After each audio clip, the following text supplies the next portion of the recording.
जय श्रीमन्नारायण।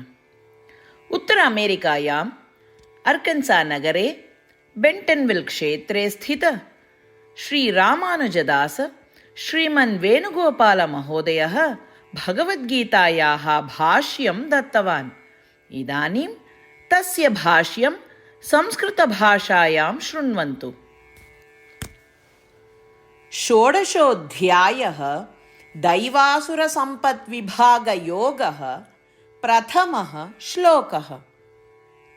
अभयं सत्त्वसंशुद्धिः ज्ञानयोगव्यवस्थितिः दानं दमश्च यज्ञश्च स्वाध्यायः तप आर्जवम्। ओम। गीताचार्यः श्रीकृष्ण परमात्मा अर्जुन समेतम् अस्मान् सर्वान् दैवासुरसम्पद्विभागयोगं शिक्षयति। परमात्मा वदति, अर्जुन, मां पुरुषोत्तम इति अवगन्तुं दैवीसम्पद्गुणाः आवश्यकाः भवन्ति। तदर्थं निम्नोक्ताः दैवीसम्पद्गुणान् वर्धयितुं प्रयत्नः कर्तव्यः।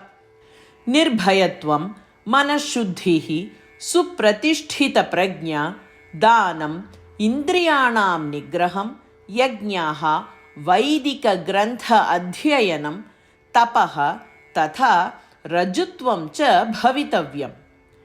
निर्भयत्वम् अर्थात् लौकिकसङ्गेषु मुक्ति अवस्था। मनःशुद्धिः, परमात्मने आसक्तिः भवति चेत् तत् अन्तःकरणशुद्धिः ददाति, येन मनः शुद्धिः भवति। सुप्रतिष्ठितप्रज्ञा, आत्मा शरीरात् भिन्नः इत्यस्य स्पष्टज्ञानं। दानं, यथाशक्तिः अनुपकारिणे सत्कर्मणे वा दानं दीयते। इन्द्रियनिग्रहः, सच्चिन्तनेन कर्मणा च इन्द्रियाणां निग्रहणं करणीयम्। यज्ञाः, सर्वाणि कर्माणि श्रीकृष्णपरमात्मने कृतसेवा इति मत्वा कर्मफलम् अनिच्छन् कर्तव्यम्। वेद अध्ययनं, पवित्रग्रन्थपठनम् अनुसृत्य बुद्धेः मनसः च पोषणम्। तपः, चित्त इन्द्रियशुद्धिः, अनुशासनपालनम्, एकादशी उपवासः, सच्चिन्तनं, श्रीमन्नारायणप्रीतिकर्म आचरणं तथा शारीरिकमोहानां न्यूनीकरणम्। ऋजुत्वं, मनसा वचसा कर्मणा च अनुषङ्गः, दम्भ अहङ्कारविना प्रवृत्तिः। श्रीकृष्णपरमात्मा एव पुरुषोत्तमः इति अवगन्तुं पूर्वोपेक्षगुणान् श्रीकृष्णपरमात्मा अत्र स्पष्टीकरोति। श्रीकृष्णपरमात्मनः उपदेशान् ध्यायन्तः उपर्युक्तदैवीसम्पद्गुणान् वर्धयितुं प्रयत्नं कुर्मः।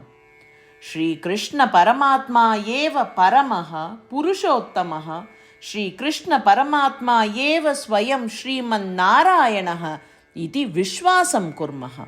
श्रीमन्नारायणप्राप्तिः एव अस्माकं जीवलक्ष्यम् इति मत्वा श्रीमन्नारायणे एव शरणागतिं कर्तुं प्रयत्नं कुर्वन्तः वयं सर्वे श्रीकृष्णपरमात्मनः वचनानि अनुसरामः। अभयं सत्त्वसंशुद्धिः ज्ञानयोगव्यवस्थितिः दानं दमश्च यज्ञश्च स्वाध्यायः तप आर्जवम्। श्रीमद्भगवद्गीतायाः सारांशः, अष्टप्रतिज्ञाः च। श्रीकृष्णपरमात्मना भगवद्गीतायाः 18 अध्याये पञ्चषष्टिश्लोकात् 70 श्लोकेषु 8 विषयाः गीतायाः सारांशरूपेण उक्ताः सन्ति। श्रीकृष्णः वदति, एतेषाम् 8 विषयाणाम् अनुसारिणः एव मम प्रियाः, अहं तान् सर्वथा रक्षिष्यामि इति। श्रीकृष्णपरमात्मनः सम्पूर्णां भगवद्गीतां श्रुत्वा अर्जुनः वदति यत् करिष्ये वचनं तव इत्युक्ते, हे कृष्ण, भवान् यथा वदति तथैव करिष्यामि। अत एव श्रीकृष्णः सर्वविधसाफल्येन जयेन च अर्जुनम् अनुगृहीतवान् अस्ति।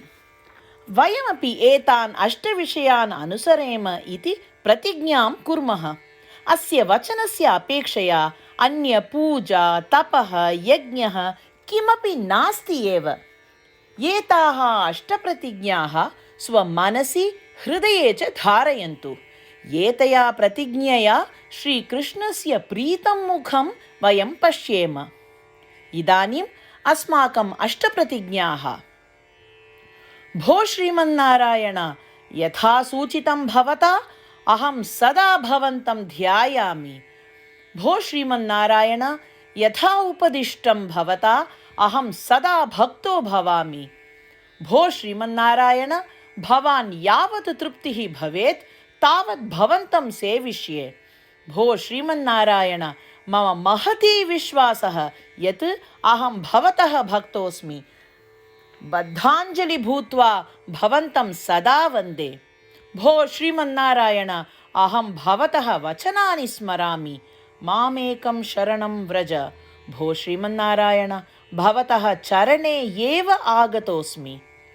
भो श्रीमन्नारायण, पुनः स्मरामि भवतः वचनं, मा शुच। अहं कदापि न दुःखो भवामि।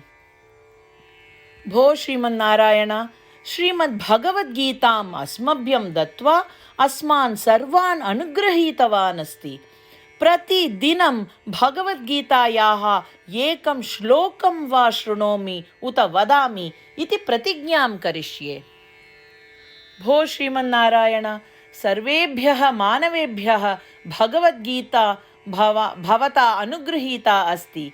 अज्ञातेभ्यः जनेभ्यः अपि एतां भगवद्गीतां नेतुं यतिष्ये। भो श्रीमन्नारायण, यथा भवता उक्तं तथा करिष्ये। यथा भवतः इच्छा तथैव आचरणं करिष्ये। भवतः एव सेवां करिष्ये।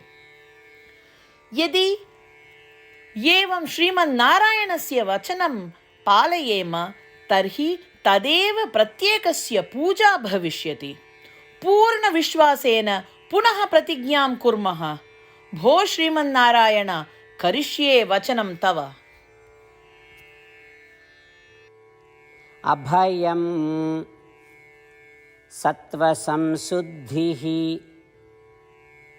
ज्ञानयोग व्यवस्थितिः